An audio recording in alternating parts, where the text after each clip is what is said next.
자, 이제 요약지 36쪽으로 갑니다. 겸업. 이 겸업에 대한 부분은 지금 중개업에 다른 업무를 할 수 있느냐의 문제인데, 우리 공인인증사인 개공이나 중개인이에요.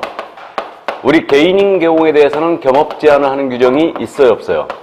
없죠. 그러니까 능력이 닿으면 겸업을 개인은 어느 정도 할 수 있다고 그랬습니다. 다만 중개인은 경공매 알선 대리는 할 수 없어요. 한 가지도 할 수 없습니다. 자, 문제는 이제 법인이에요. 법인은 토탈 할 수 있는 업무가 7가지만 할 수 있죠. 이때 이 법인이라 하면 이건 중개법인만 얘기하고요. 특수법인은 제외입니다. 그래서 특수법인은 당연히 겸업을 할 수가 없죠. 그럼 법인의 업무라는 게 우리 법 제14조에서 정하고 있는데, 그 14조의 업무가 중개업 외에 6가지 업무를 더 인정을 했어요. 그래서 이 6가지 업무를 소위 법인의 겸업이다 이렇게 부르고 있고, 법인은 6가지를 꼭 해야 되는 건 아니라고 그랬죠. 할 수도 있고 안 할 수도 있고. 그래서 이 6가지를 암기를 철저히 해두시라고 했습니다. 올해 출제가 확실시되는 부분이에요. 이거 관상차분 경이로 돼 있네요. 그래서 이 6가지 업무가 관상차분 경이로 암기한다. 그럼 관은 관리대행을 말하는 거죠. 그래서 이 관리대행은 주택 및 상업용 건축물에 대한 관리대행을 말합니다. 주상이죠. 그럼 주택 및 상업용 건축물에 대한 관리대행만 되니까 농업용 창고시설입니다. 관리대행 할 수 없다. 이 점 기억하시고, 자, 상은 상담업을 말하죠. 그럼 상담업은 부동산에 대한 이용개발 거래를 하는 상담이에요. 그러니까 이 상담업은 증권투자 컨설팅입니다. 이거 할 수 있어요, 없어요? 없죠. 다음에 이거 그저 부동산에 대한 상담이기 때문에 직접 개발업을 합니다. 이건 할 수 없죠. 그래서 이 정도 이해되시고, 이 상담업은 일반인을 대상으로 해도 상관이 없나요? 일반인 대상이에요. 일반 대상으로 해도 상관이 없죠. 그러니까 법인의 경업 중에 유일하게 상대방 딱 지정한 게 프랜차이즈뿐이에요. 그죠? 그래서 이제 이 차는 프랜차이즈를 얘기하는데, 이거는 개업 공인인증사를 대상으로 합니다. 개업 공인인증사를 대상으로 한 중개업의 경영기법 및 경영정보제공업이죠. 그래서 이건 개공 대상이 한다는 점, 이 점을 명심해 두시고, 다음에 중개업의 경영이란 말이 나오면 다 할 수 있다고 보시면 돼요. 그래서 통닭집 프랜차이즈는 할 수 없는 거죠. 그래서 개공을 대상으로 한 중개업의 경영기법 제공, 경영정보 제공이다. 공인인증사 대상으로 할 수도 없고 일반인 대상 당연히 안 됩니다. 그래서 이 점 주의해 주시고, 그 다음 이제 분은 분양대행을 말하죠. 그럼 분양대행도 주택 및 상업용 건축물에 대해서만 되는 겁니다. 그럼 토지 분양대행은 돼야 안 돼요? 안 된다는 거고, 그래서 대행자가 들어갔잖아요. 이건 주상만 된다고 기억하자고 그랬어요. 일단 분양대행이든 관리대행이든 이렇게 되고요. 다음에 이제 경공매 알선 대리업을 할 수 있죠. 다음에 주거 이전에 부수되는 용역의 알선업, 이사업체나 도배업체를 소개하는 건 되는데 직접 운영하는 것은 안 된다. 그래서 여기까지. 자, 그래서 이게 바로 이제 법인의 업무 7가지가 이거였습니다. 그래서 관상차분 경위를 정확하게 기억해 두시고요. 해당하느냐 안 하느냐. 그 다음 이제 관련 사항으로서 이 6가지 업무는 모두 중개업에 해당해요, 안 해요? 안 하죠. 그러니까 중개보수규정에 적용이 있다, 없다? 없다. 그럼 분양대행을 아무리 해주고 아무리 많은 보수를 받았다 하더라도 보수처가 걸 일이 없다는 얘기죠. 이 점 기억하시고, 법인이 겸업을 위반했습니다. 법인의 겸업 위반은 등록을 취소할 수 있다. 임취예요. 미시사업, 거금보전 236. 임취사는 모두가 업무중지사유이기도 합니다. 그래서 임취 또는 업무중지예요. 자, 그래서 이 점 같이 기억해 두시고요. 그래서 일단 겸업에 대한 내용은 여기까지였고요. 이제 경공매 알선 대리인데, 우리가 경매의 대상이 된 부동산에 대하여 대리업을 하고자 합니다. 그럼 이때는 대법원 규칙이 정하는 바에 따라 법원에 등록을 하고 그 감독을 받아야 한다 그랬죠. 기억나요? 그러니까 경매 부동산 대리업 할 때만, 경매 부동산에 대한 대리업을 하고자 할 때만 법원에 등록을 요구하는 거예요. 그러니까 경매 부동산 권리분석 및 취득의 알선만 합니다. 등록할 필요 없죠. 법원에 그냥 할 수 있고요. 그 다음에 공매 부동산 권리분석 취득의 알선 대리합니다. 이때는 그냥 할 수 있죠. 그러니까 오직 경매 대리업을 하고자 할 때만 법원에 등록한다는 점, 이 점 주의시고, 단 중개인은 이것을 한 가지도 못한다는 거, 여기까지. 그래서 이게 바로 이제 겸업에 대한 내용이었습니다. 자, 그럼 여기까지 문제를 확인해 볼까요? 교재 55쪽이죠.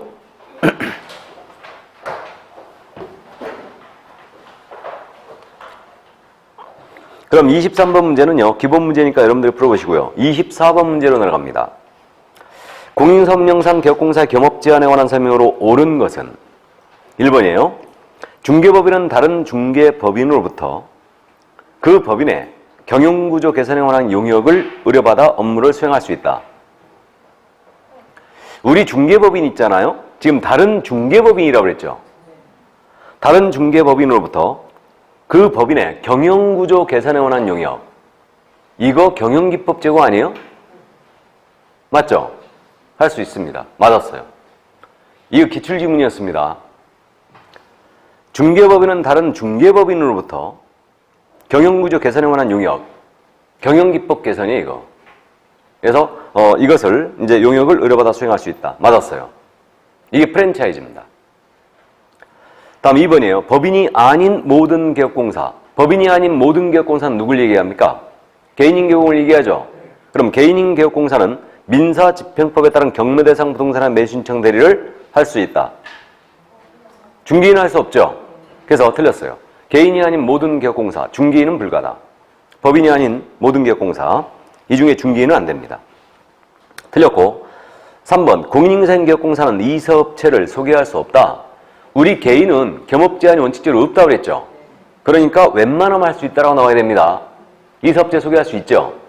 직접 개인은 이사업체를 운영할 수도 있나요? 운영할 수도 있어요. 법인은 운영할 수는 없죠. 예, 그래서 역시 3번 질문 틀렸고요. 4번 법 제7638호 부칙 제6조 제2항 기업공사 중개인이죠. 이자는 상업용 건축물에 대한 관리 대행을 할 수 없다. 할 수 있지요. 다음에 5번입니다. 법인인 기업공사는 문구점을 영위할 수 있다. 문구점은 영위할 수 없죠. 근데 개인은 할 수 있죠. 그래서 법인은 문구점이 경업에 안 들어가네요. 그래서 불가. 자, 그러면 25번 문제 보겠습니다. 공인사업령상 법인인 기업공사가 겸업할 수 있는 것은 무엇인가? 다툼이 있음 판례에 따른다. 1번 농업용 건축물에 대한 관리 대행 OX X 주택이나 상업용 건축물에 대한 관리 대행 안 하고 2번 토지 분양 대행입니다. X죠. 역시 그래서 관리 대행이든 분양 대행이든 주상만 되는 거예요. 토지 분양 대행 불가. X. 3번 개업공사가 아닌 공인중개사를 대상으로 한 중개배 경영기법 제공. 공인중개사 대상으로 할 수 없죠. 개공 대상이 되고 X. 4번 부동산 개발 상담 할 수 있죠. 컨설팅입니다. 직접 개발을 할 수는 없다. 다음에 5번입니다. 의뢰인의 경매 대상 부동산을 취득시켜야 하여 개업공사가 자신의 이름으로 직접 매수 신청을 하는 이는 할 수 없죠. 대리하에 신청할 수 있을 뿐이지 직접 이거 취득시키기 위해서 매수 신청을 하는 이는 할 수 없습니다. 그래서 역시 정답은 4번이었어요. 자, 그럼 26번 문제 더 봅니다. 옳은 것, 틀린 것, 바르게 표시한 것을 응했는데 OX형이네요. 기억. 중개법인은 주거 이전에 부수되는 용역업을 할 수 있다. 중개법인이에요. 직접 용역업을 할 수는 없죠. 이것의 알선업까지만 됩니다. X. 니은입니다. 법인이 아닌 개업공사는 부동산 개발에 관한 상담을 하고 법인이 아닌 개업공사는 개인인 개업을 말하죠. 의뢰인으로부터 합의된 보수를 받을 수 있다. 맞아요? 예, 맞고요. 그럼 디귿입니다. 대법원 규칙이 정하는 요건을 갖춘 경우 법원에 등록하지 않고 경매 대상 부동산에 매수신청 대리할 수 있다. OX. X. 등록해야 되죠. 법원에 등록해야 되고.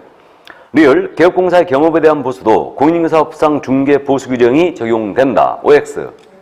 X죠. 그 겸업에 대한 보수는 중개 보수 규정이 적용이 없습니다. 이거는 중개업 자체가 아니니까. 그러면 XO, XX인가요? 정답은 1번이었습니다. 자, 그럼 27번 문제. 경공매 관련 업무 더 보겠습니다. 옳은 것은 그랬어요. 1번입니다. 개업공사는 영업으로 경매법정에서 경매 대상 부동산을 낙찰받아 이를 매각할 수 있다. 직접 자신의 이름으로 낙찰받아 매각하고 합니다. 이거 매매업이죠. 지금 영업으로 한다고 그랬죠? 그러니까 직접 낙찰받아 매각할 수 없어요. 이건 매매업에 걸렸어요. 금지행위입니다. 그래서 1번 질문 틀렸고요. 2번 개업공사가 공매 대상 부동산에 대한 권리 분석이나 입찰 신청의 대리업을 영위하고자 할 경우에는 법원에 등록을 할 필요가 없다. 맞았네요. 공매 업무에 대한 사항은 법원에 등록할 일이 없죠. 이거는 한국자산관리공사에서 하고 있기 때문에. 자, 그래서 그냥 할 수 있죠, 이거. 단 중개인은 불가. 그럼 2번 정답이에요. 3번입니다. 법 제7638호 부칙 제6조 제2항의 개혁공사는 공매 대상 부동산에 대한 권리 분석 및 취득의 알선업은 영위할 수 있다. 중개인은 이것도 할 수 없죠? 공매 업무도 할 수 없어요. 다음 4번입니다. 경매 또는 공매 업무에 대한 보수는 국토교통무령으로 정한다. 틀렸죠? 경매 업무에 대한 보수는요, 대법원 규칙 및 예규가 정하는 바에 따라 받아야 된다. 경매 업무에 대한 보수는 대법원 규칙 및 예규. 근데 공매 업무는 알아서 받으면 돼요. 규정이 없기 때문에. 이거는.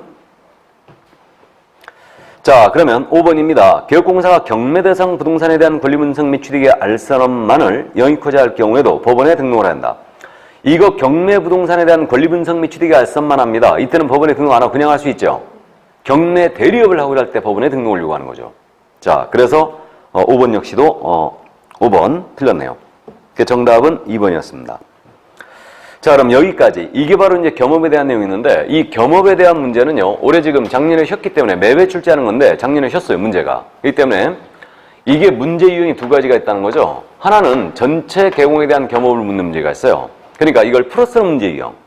공인인상 개공은 이러한 업무를 할 수 있다. 중개인은 이러한 업무를 할 수 있다. 그래서 이렇게 이제 전체 풀어쓰는 문제 유형이 있고요. 또 하나는 지금 그저 25번 문제 유형처럼요, 중개 법인의 업무 있죠? 법인의 업무를 직접 묻는 게 있죠. 할 수 있느냐 없느냐. 그래서 두 가지 유형으로 현재 나눠지고 있고요. 전체 개공에 대하여 물을 때는요, 개인인 개공은 겸업 제한이 없다는 걸 명심해야 됩니다. 그러니까 예를 들어서 모든 개업공사는 부동산에 대한 이용개발 거래에 관한 상담을 할 수 있다. 맞아요? 모든 개업공인회사는 부동산에 대한 이용개발 거래에 관한 상담업을 영위할 수 있다. 맞죠? 왜 X라고 생각하십니까? 예? 법인 할 수 있잖아요, 상담업.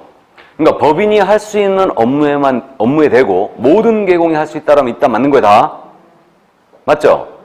경공매에 대해서만 중개인이 할 수 없죠. 이해되세요? 물론 겸업에서는 특수법인 빼고 생각해야 돼요. 그러니까 모든 개공은 부동산 상담할 수 있다. 모든 개공은 주택상가에 대한 관리 대행, 분양 대행할 수 있다. 맞고요. 모든 개공은 다른 개공을 대상으로 한 중개업의 개인기법 적용할 수 있다. 다 맞았어요. 그러니까 법인이 할 수 있는 업무에 대고 모든 개공이 할 수 있다는 다 맞았는데 단 경공매만 제외예요.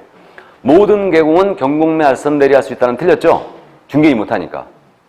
무슨 뜻인지 이해되시죠? 그 다음에 전체 개공에 대하여 물을 때는요, 겸업 위반했을 때 제재 물어봅니다. 이거 기억을 해두셔야 돼요. 의무적 등록 취소예요. 그래서 이것도 같이 물어봅니다. 그래서 어쨌든 여기까지 겸업에 대한 내용을 충분히 숙지를 해두시고요.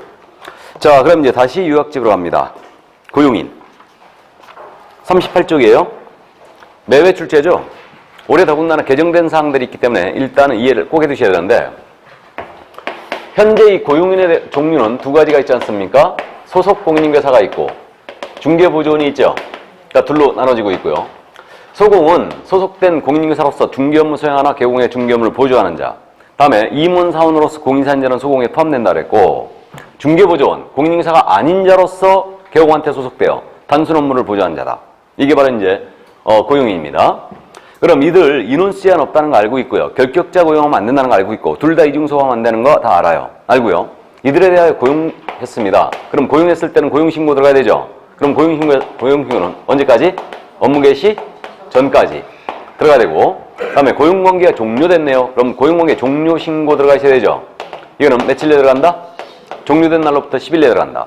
그래서 사교협회 종료 통보, 고용관계 종료신고 10일입니다. 기억해 주시고, 그럼 이거 신고 위반인데 제재 한 번쯤 참고하자고 그랬는데, 이거 고용신고나 종료신고를 안 해버리면 제재가 뭐라고 했어요, 이거?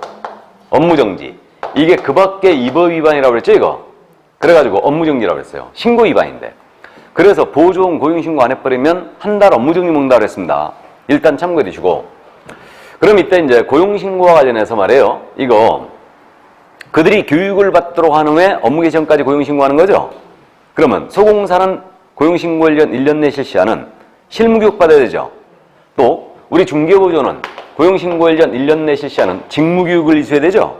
자, 그런데 교육수료증 사본을 첨부한다 안 한다? 첨부하지 않는다. 직접 확인한다고 그랬죠, 이거. 이번에 개정한 내용이 이거 아닙니까? 그 다음에 또 그 소공 고용신고 들어갈 때 그의 자격증 사본 들어가야 안 들어가요? 안 들어가죠? 이것도 직접 시도사에게 확인 요청 들어가요. 첨부하지 않습니다. 그 다음에 내국인의 경우는 결격 사유에 해당하지 아니함을 증명서로 내왔네요. 안 내죠? 결격에 해당하지 아니함을 증명서는 외국인만 냅니다. 만약에 소공이나 보조원을 외국인으로 고용했다. 그럼 그때는 결격에 해당하지 아니함을 증명서를 외국인의 경우는 내줘야 된다. 이 점 이해하시고. 그래서 우리가 그렇게 얘기하자고 그랬어요. 고용신고 들어갈 때 어떠한 서류도 첨부하지 않는다. 단 외국인의 경우만 결격에 미해당 서류를 첨부하는 거예요. 뭔만 이해하셨죠? 이 점 기억을 해두시고요. 자, 그 다음 이제 고용관계, 고용신고, 고용관계 종료신고 들어갔습니다. 그럼 등록과청은 이 사실을 공인인사협회에다가 다음 달 10일까지 통보해 주는 거 맞죠? 신고니까. 통보사항입니다. 이렇게 되고요. 자, 그래서 고용신고, 고용관계 종료신고 기억을 꼭 해 주시고요. 예. 그 다음 이제 이 둘을 비교해 보는 건데 이 비교에 대한 내용은 잘 안 묻는다 그랬어요. 개별적으로 묻는다 그랬습니다. 소공사에 대한 설명이다, 보조원에 대한 설명이다 이런 식으로. 그러니까 우리가 기억을 오래 끌고 가기 위해서 이걸 둘이 비교하면서 기억하는 겁니다. 그럼 소공사와 중개보조원에 대해서 공통점을 따져보면 우리 법상 등이 나오는 규정들 있죠? 이건 공통이죠. 개공 등이 나오는 규정. 5번이 나온다 그랬는데 가장 먼저 이중소속에서 나왔었죠? 개공 등은 이중소속할 수 없다. 그러니까 공통이고요. 그 다음에 또 결격사유에서 나왔죠. 결격사유자는 개공 등이 될 수 없다. 다음에 또 비밀준수에서 나왔습니다. 개공 등은 업무상 알게 비밀로 사용해야 된다. 또 금지행위에서 나왔어요. 개공 등은 금지행위를 하여서 나야 된다. 맞죠? 마지막으로 부동산 거래 사고 예방 교육 있죠?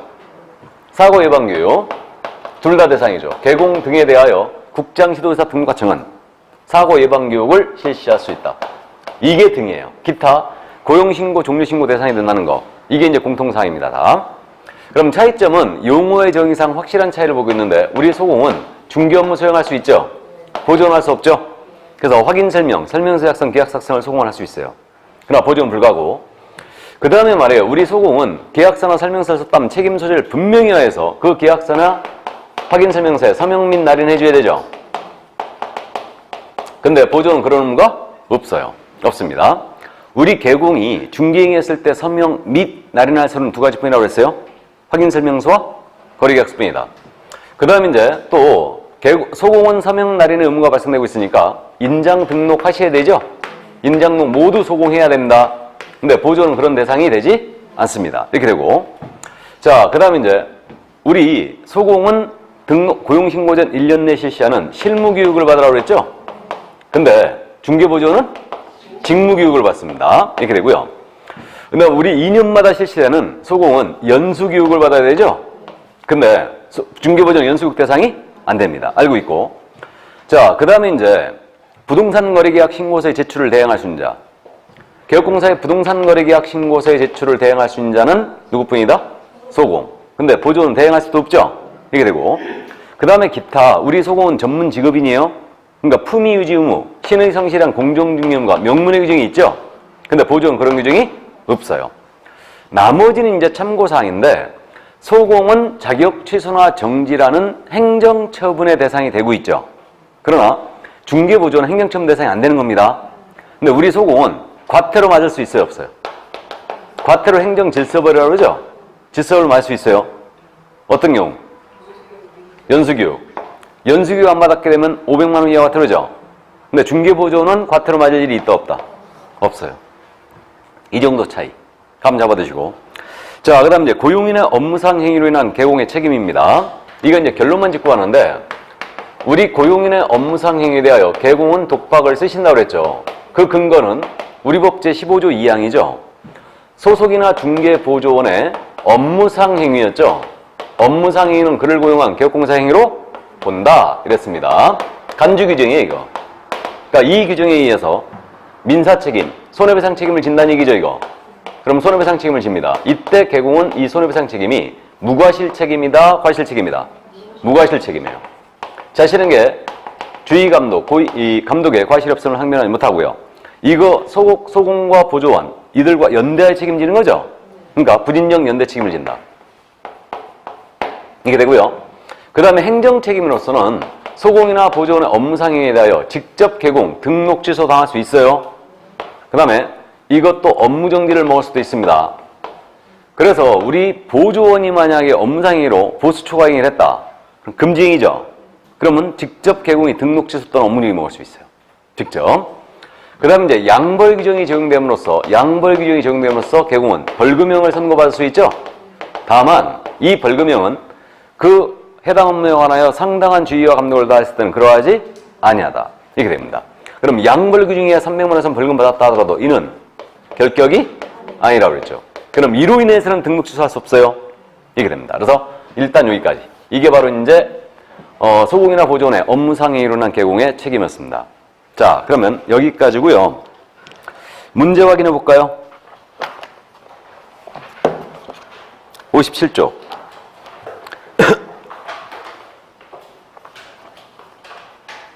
28번 문제가 나오는데요. 보겠습니다.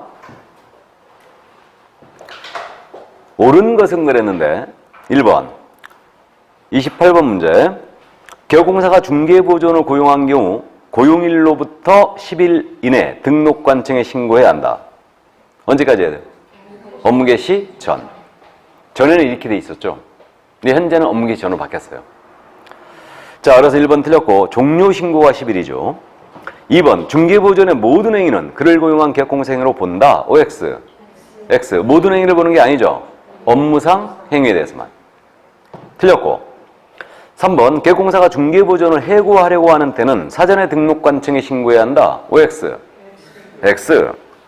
해고한 때는 그로부터 10일 내 종료 신고 들어가야 되죠. 또 이런 식의 지문. 예를 들어서 개업공사가 중개보조원을 고용할 경우에는 등록관청에 미리 신고해야 한다. OX. X죠. 확실히 알고 와야 됩니다. 그러니까 지금 오늘 하는 부분은 정확하게 이해하고 있지 않으면 장난처럼 되면 다 속게 돼요. 그래서 고용한 때는 업무를 개시하기 전까지 신고하는 거지 고용할 경우에는 미리 신고하는 거 아닙니다.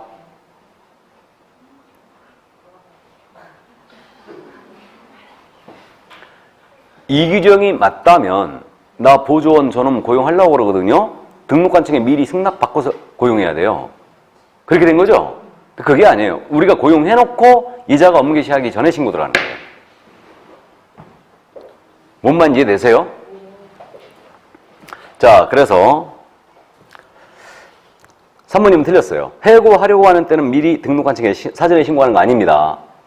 자, 다음 4번입니다. 소속공사에 고용신고받은 등록관청은 그 소속공사에 자격발급 시도의사에게 자격발급을 확인 요청해야 한다. 맞죠? 그래서 자격증사본을 첨부하지 않는 거예요. 그리고 소공 고용신고할 때 인장 등록할 수 있지요. 그죠? 그가 사용할 인장을 등록할 수도 있어요. 5번. 소속공사는 중개행에 사용할 인장으로 인감증명법에 따라 신고한 인장을 등록해야 한다. 인감증명법에 따라 신고한 인장이거든요. 이건 뭘 얘기하는 거예요, 지금? 인감도장. 그렇죠. 인감도장이에요. 인감도장 규격이 성명 플러스 73이에요. 인감도장 등록해도 돼요. 인감도장 규격이 똑같습니다. 우리랑. 우리 지금 규정을 두고 있는 개인이 등록할 인장 있죠? 성명 플러스 73이었죠? 인감증명법상 인감도장이 성명 플러스 73이에요. 그렇게 돼 있어요. 자, 그래서 어쨌든 5번 질문 틀렸죠? 그래서 성명 플러스 73의 인장을 등록하면 되지 인감증명법에 따라 신고한 인장을 반드시 등록해야 되는 거 아니에요. 자, 그래서 5번도 틀렸네요. 자, 그래서 정답은 이제 4번이었고요. 29번 문제는 여러분들이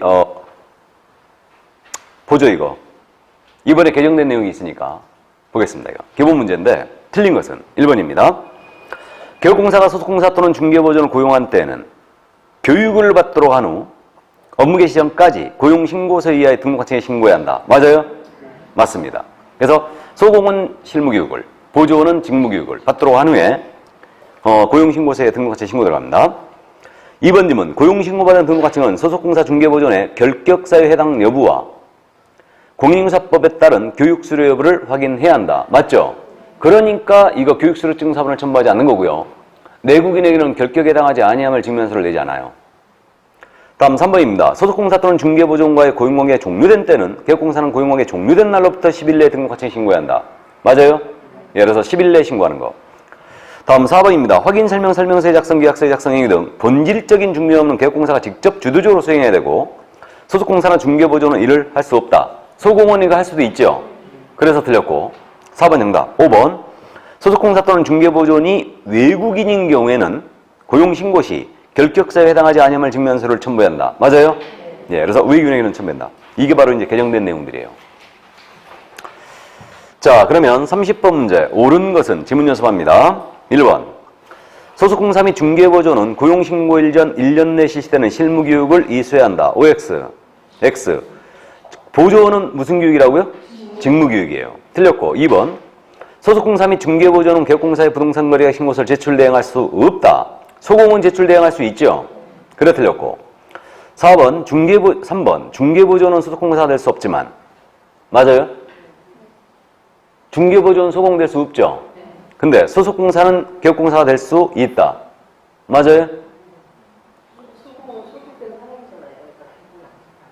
그러는 거예요? 맞습니다. 소공사 개공될 수 있어요, 없어요? 예? 없죠. 그만두면 될 수 있잖아. 그러면 안 된다고 그랬어요, 이거. 그러니까 이런 거 빨리빨리 파악해야 됩니다. 중개보조는 소공이 될 수 없어요. 왜 될 수 없어요? 자격증이 없으니까? 그래서 아닙니다. 이중소 금지니까 그런 거예요. 맞죠? 소공은 개공될 수 없죠? 이중소 금지니까. 그래서 소공사는 등록을 신청할 수 없다. 맞죠, 이거? 그만두면 신청할 수 있잖아. 그러면 안 된다고 그랬어요. 똑같은 거 아니에요, 지금? 소공은 개공이 될 수 없습니다. 맞죠? 자, 그래서 3번 질문 역시 틀렸어요. 개공될 수 없습니다. 수공. 다음 4번입니다. 중개법인의 공인인사인 사원 또는 임원은 소속공사로 볼 수 없다. 법인의 공인인사인 사원 임원이에요. 이자는 소공이 맞자고 했잖아요. 그러니까 임원 사원인 소공이 있다고 그랬고 직원인 소공이 있다고 그랬죠? 요즘 그래서 이런 식의 지문들 추세죠. 대세예요, 지금.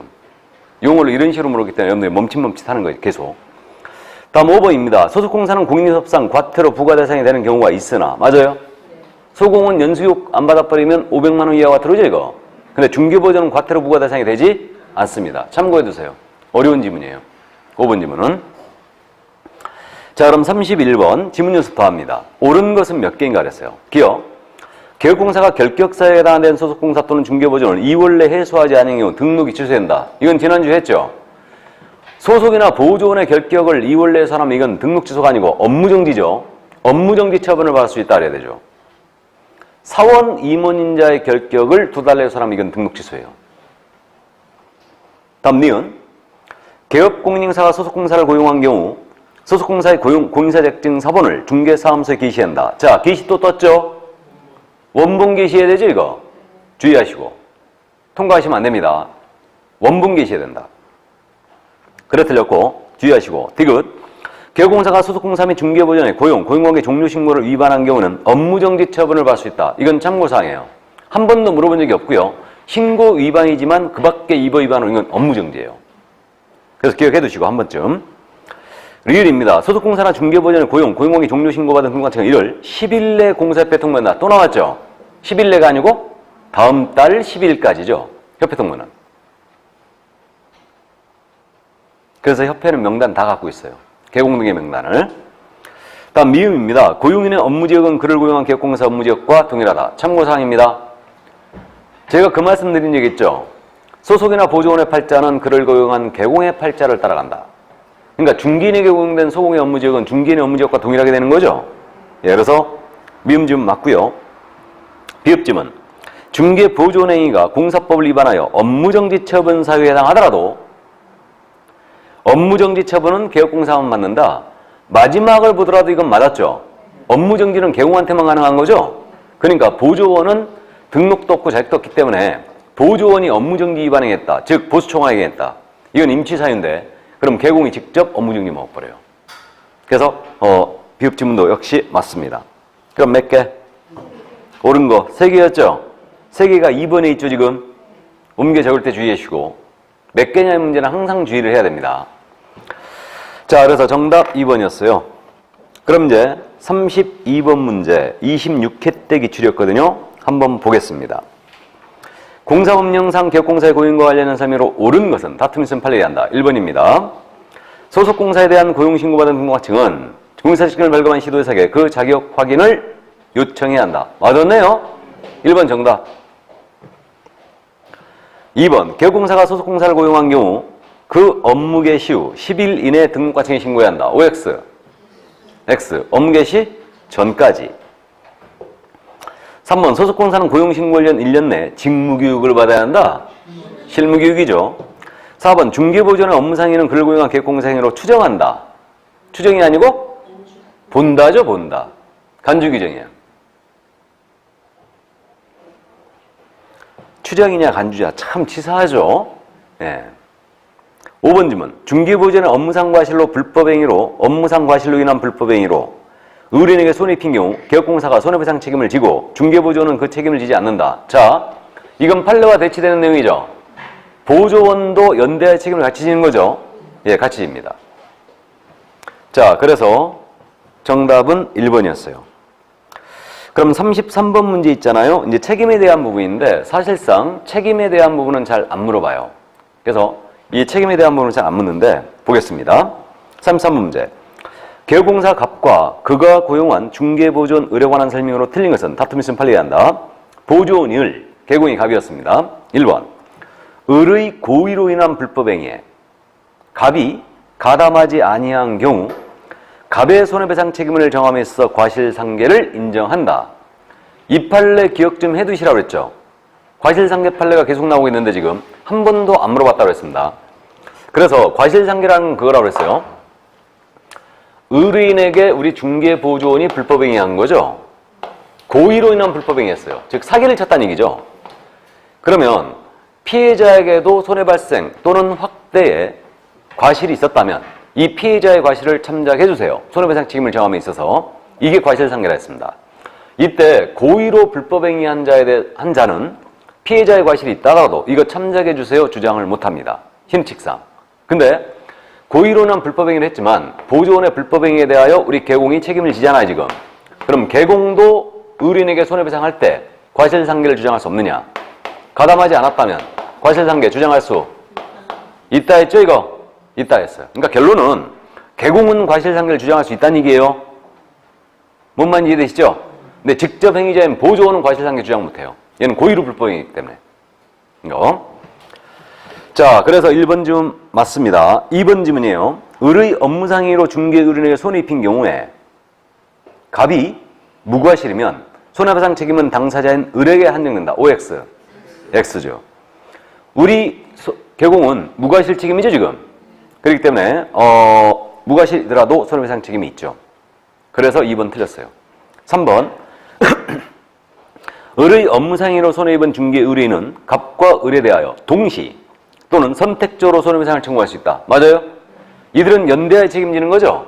부진적 연대 책임이었어요. 그러니까 동시 선택적으로 책임을 물을 수 있는데 손해배상 책임을 물을 수 있는데 이게 연대 책임을 얘기하고 있고요. 4번 을의 과실로 갑이 중개의뢰인에게 손해배상을 한 경우에는 갑은 을에게 구상권을 행사할 수 있다. 맞죠? 예, 구상할 수 있어요. 그 다음에 5번입니다. 을이 중개보수 과다수수로 벌금형을 선고받았을 경우 갑은 중개사무소의 개설 등록을 취소할 수 있다.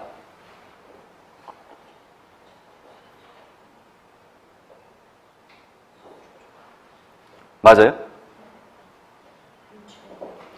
지금 보조원의 불법행위로 개공이 직접 등록 취소나 업무지에 모을 수 있다고 그랬죠? 그러면 보수 초과행위를 한 거예요. 이건 금지행위한 거를 개공한 걸로 간주했죠? 개공이 직접 등록 취소할 수 있어요. 근데 주의할 점은 만약에 지금 보조원이 과다수수로 벌금형 받았다고 그랬죠? 이건 보수초과 분명히 맞다라는 얘기예요. 근데요, 이 지문에서 보조원의 보수초과행위로 양벌 규정이 적용되어 개공이 300만 원 이상의 벌금형을 선고받았을 경우는 등록이 취소된다라고 하면은 X예요. 이해되세요? 양벌 규정에 의한 등록 취소는 불가죠.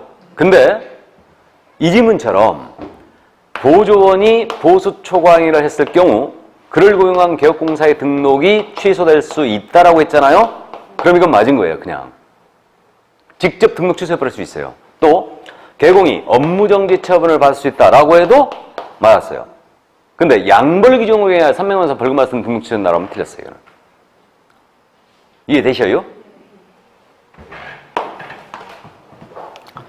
자, 그래서 정답은 2번인가요? 네, 2번이 틀렸네요. 자, 그럼 34번 문제 더 보겠습니다. 소속공사 B는 토지를 매수코자 하는 갑에게 그 토지에 대해 소송이 제기되는 사실을 숨기고 매도인인 을과의 토지 거래를 성사시켜 갑에게 3천만 원 손해를 발생하였다. 이 경우 B와 B를 고용한 개업공사 A의 책임에 대한 설명을 옳은 것은. 제가 이건 정규 강의할 때 계속 들었던 얘기인데 우리 을인 갑에게 우리 소공사 B가 거짓된 언행했죠, 이거. 금지행위했죠, 지금. 그래서 이 A가 이제 개공이었는데 이들의 책임에 대해 묻고 있는 겁니다, 지금. 이거. 그럼 거짓된 언행했어요. 그럼 거짓된 언행은 1년 이하의 또는 1,000만 원의 벌금이죠. 소공은 자격 정지를 받을 수 있죠. 맞죠? 그리고 이자가 재산상 손해 3천만 원을 입었던 거예요. 지금 이렇게 됩니다. 자, 갑니다. 1번. 갑은 손해를 발생시킨 B를 상대로 먼저 손해배상 청구를 한 후에 A를 상대로 손해배상 청구를 한다. 틀렸어요. B한테 먼저 손해배상을 청구하고 A한테 청구해야 되는 거 아니죠? 연대하에 물을 수 있어요. 동시 선택적으로 물을 수 있습니다. 연대 책임이에요. 그러니까 틀렸고. 2번 질문. B는 3년 이하의 징역이나 3천만 원 이하의 벌금에 처해지고 A는 3천만 원의 벌금에 처한다. 틀렸죠? 지금 B가 하는 행위는 거짓된 언행 아니에요? 그럼 거짓된 언행은 B가 행했으므로 이건 1-1이었죠? 그러니까 개공은 얼마의 벌금? 1,000만 원의 벌금이에요. 그래서 이렇게 되죠. 양벌규정으로 1,000만 원의 벌금. 그래 틀렸고. 다음 3번이에요. 만일 B가 500만 원 벌금을 선고받으면 A도 양벌규정을 적용하다 반드시 500만 원 벌금에 선고된다. 틀렸다는 거 아시죠? B가 500 받았다 하여 A는 주의와 감독을 다해서 쓰는 벌금을 면할 수도 있죠. 반드시 500만 원 선고되는 것은 아니다. 틀렸고. 다음 4번. A는 자신에게 과실이 없음을 입증하여도 손해배상 책임을 면할 수 없으나 여기까지 맞죠? A는 무과실 책임이에요. 맞습니까? 손해배상 책임은 A는 무과실 책임이고 다음에 그 업무에 관한 사항 관하여 상당한 주의와 감독을 다한 경우는 형사 책임은 면할 수 있다 그랬어요. 맞았네요? 양벌 규정에 의한 벌금은 상당한 주의와 감독을 다했을 때는 면할 수 있죠? 형사 책임. 벌금 면할 수 있습니다. 맞았어요. 그래서 아주 어려운 질문이에요. 참고하세요. 다음에 5번 질문이에요. A가 양벌 규정에 의한 300만 원 이상의 벌금형을 선고받으면 A는 결격사유에 해당되어 등재사면 등록 취소된다. OX. X. 이건 틀렸다는 거 아시죠? 예, 그래서 만약에 그 지분에서도 마찬가지로 개공이 직접 거짓된 은행으로 말미암아 등록 취소가 될 수 있다. 또는 업무징계 처분을 받을 수 있다라고 하면 맞다 하셔야 돼. 근데 양벌 규정에 의한 등록 취소 안 된다는 얘기를. 5번 질문. 이해되시죠? 예, 그래서 정답은 4번이었습니다. 그럼 35번 문제. 이게 20회 때 기출문제가 됐었죠, 이게. 개공사 갑의 소속 공인인사인 A는 사적으로, 포인트는 사적으로예요, 이게. 사적으로 B에게 6천만 원 사기 행위를 하여 사기죄로 징역 2년 집행유예 4년을 선고받았다. 다음 설명을 가장 옳은 것은 그러면 소공사가 지금 사적으로 의뢰인에게 손해 입힌 사기 행위한 거죠?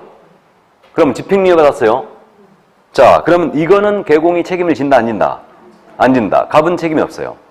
그럼 1번 갑니다. A는 집행유예 선고를 받았으므로 A의 공사액은 취소된다. OX. X. 사기 집행유예죠, 지금. 우리 법 위반 집행유예가 아니에요. 그러니까 자격 취소는 불가합니다. 그러나 2번. A는 결격사유에 해당되었으므로 갑은 A를 해고해야 한다. 알아보시겠어요? 사기 집행유예지만 자격 취소는 안 되지만 이건 결격에는 걸린 거죠, 지금. 결격이에요. 형법 위반했을지라도 이건 결격입니다. 그러니까 해고해야 되죠? 맞았어요. 2번 정답이고. 3번. 갑은 양벌 규정에 의해 벌금형을 선고받을 수 있다. 맞아요? 양벌 규정 적용돼요, 안 돼요? 안 됩니다. 업무상행위가 아니죠? 적용 없어요. 4번. 갑은 A가 B에게 가한 6천만 원 대해서 배상 책임을 진다. OX. X. 이거 업무상행위가 아니죠? 책임 없고요. 5번입니다. 만일 A가 갑과 동업관계에 있는 경우라도 갑은 사용자의 주의에 있다 할 것이므로 사용자로서 손해배상 책임이 있다. 사용자로서 손해배상 책임도 없어요. 이건 사용자라는 것은 고용주를 얘기하거든요. 이것도 업무상행위가 됩니다. 그러니까 사용자는 고용주를 얘기해요. 그래서 이것도 이제 판례를 지금 4번, 5번이 언급한 건데 요거 지금 A가 자격증을 걸었는데 갑이 사장님이셔요. 이분이 자격증 걸어준 거죠, 지금. 근데 업무를 수행하다가 이 사장님께서 의뢰인에게 손해 입힌 거예요. 그러자 A한테 의뢰인이 손해배상을 청구했던 거 아닙니까? 뭐라 정했냐? 나는 이 갑과 동업관계에 있지 A의 고용주, 사용자가 아니라고 주장했던 거예요. 이 점에 우리 대법원은 뭐라고 판단했냐면 판례가 실어져 있는데 그 부분에 너는 동업자인 동시에, 갑의 동업자인 동시에 사용자의 지위도 있다. 그러니까 이자에게 손해배상 책임이 있다라고 한 사건이었죠. 근데 이거는 사적으로 지금 사기쳤으니까 사용자로서도 손해배상 책임이 없어요. 없습니다. 자, 그럼 여기까지. 이게 바로 이제 고용인에 대한 내용이었습니다. 그래서 이 고용인에 대해서는요, 주로 책임에 대한 부분은 잘 안 물어봐요. 그래서 책임에 대한 부분은 이제 주로 물어보는 게 이들의 업무상에는 그를 위한 개공의 행위로 본다고 그랬죠? 그러니까 이 규정에 근거해서 손해배상 책임 용도는 잘 물어보는데 이 정도까지 양벌 규정은 물론 이제 잘 나와 있으니까, 판례가 나와 있으니까 물어보기도 하는데요. 이쪽은 잘 안 물어봅니다. 근데 이쪽을 물어보면 여러분들이 조금 어려워해요. 어려워하는데 어쨌든 주로 묻는 것은 이제 고용신고, 종료신고, 소공사에 대한 설명이다, 보조원에 대한 설명이다. 이런 식으로 물어본다는 얘기죠. 그래서 이 정도. 자, 그럼 요약집으로 다시 돌아갑니다. 인장 등록. 40페이지. 자, 이 인장 등록에 대한 부분은 원래 해거리 문제였어, 해거리. 그래서 이제 출제 빈도가 23, 4, 5로 돼 있고요. 26회 쉬고 27회 지금 현재 낸 걸로 돼 있죠. 작년 시험에 출제했어요. 그러니까 올해는 이거 쉬지 않을까라는 생각을 가볍게 하고 있는데 올해 지금 인장 등록에서 바뀐 부분이 한 가지가 있죠.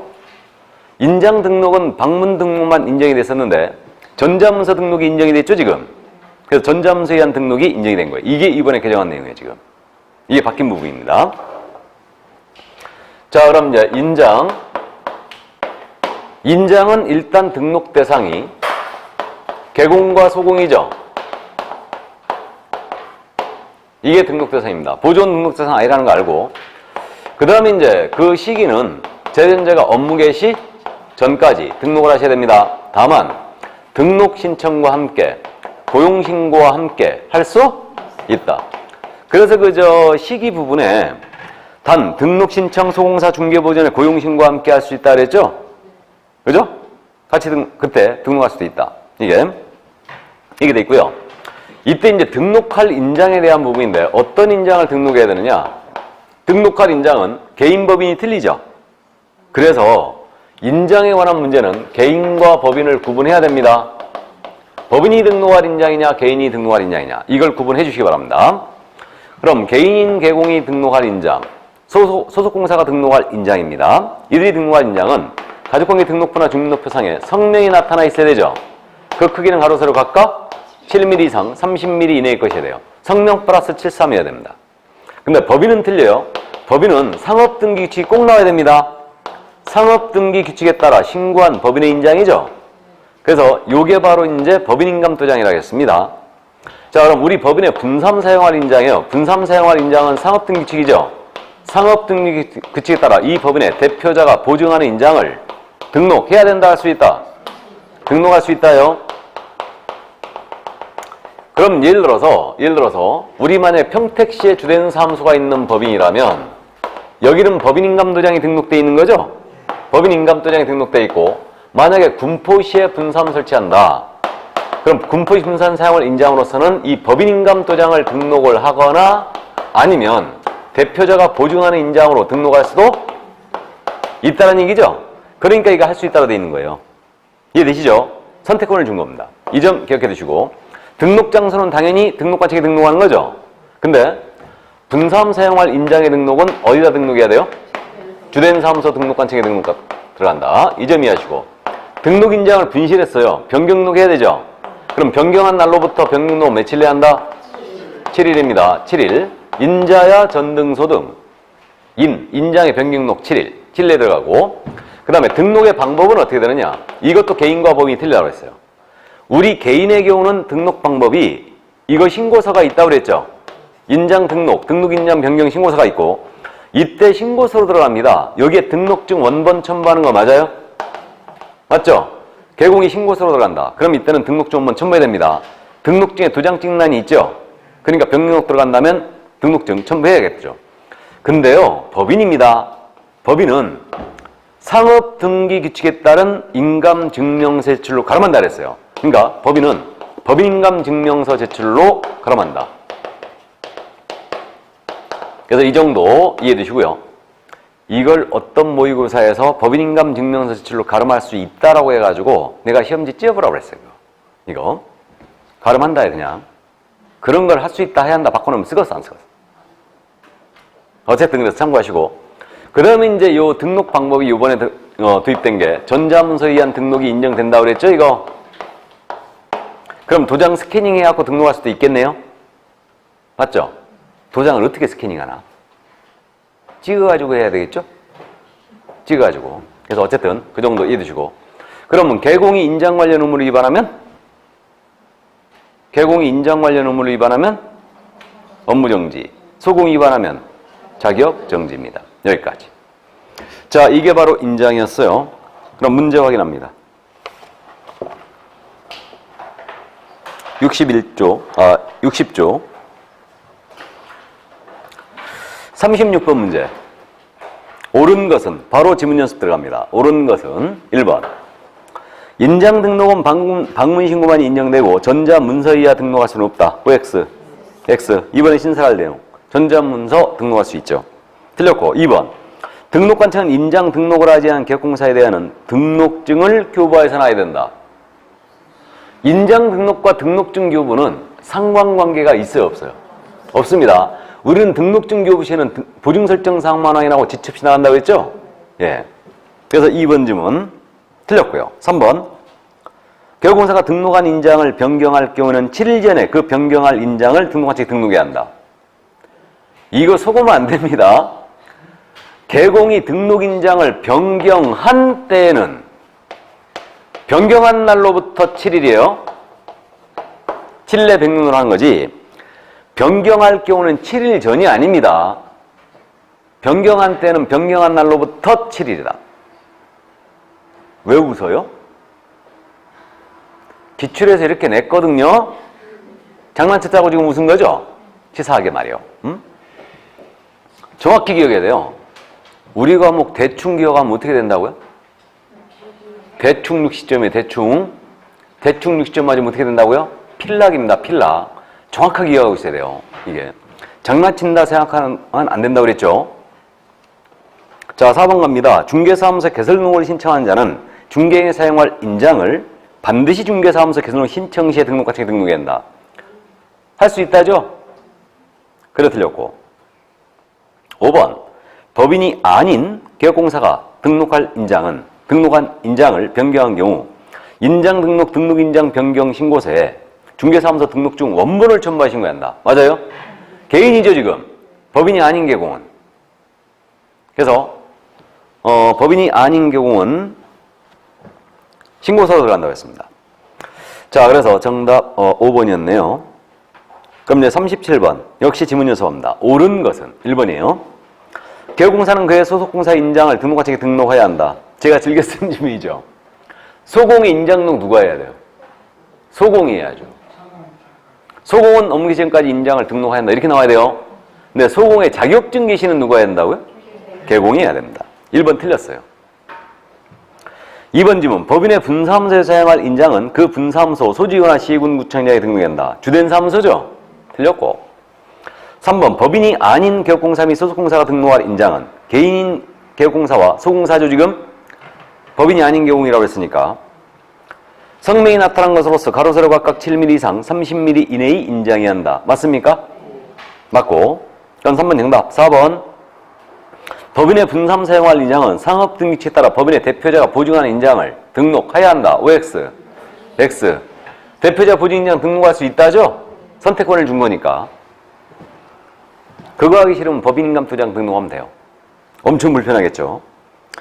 자, 그 다음에 이제 5번이에요. 기업공사가 인장을 등록하지 않거나 중개행위 시 등록하지 아니한 인장을 사용한 경우는 100만 원 이하의 과태료가 부과된다. OX X. 업무정지죠? 개공은 업무정지, 소공은 자격정지. 그럼 38번 옳은 것을 모두 옳은 것은 박스형이네요. 기억합니다. 공인인사법상 중개보증 인장 등록 의무가 없죠? 맞았고. 니은지문. 소속공사의 중개인이 사용할 인장의 등록은 고용신고와 함께 하여야 한다. 할 수 있다. 지문을 이렇게 낸 적이 있거든요. 24회 때.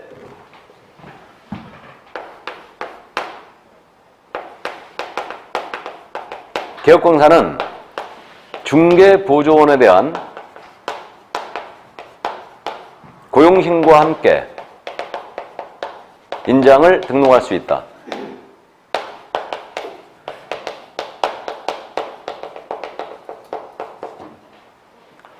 개업공사는 중개보조원에 대한 고용신고와 함께 인장을 등록할 수 있다.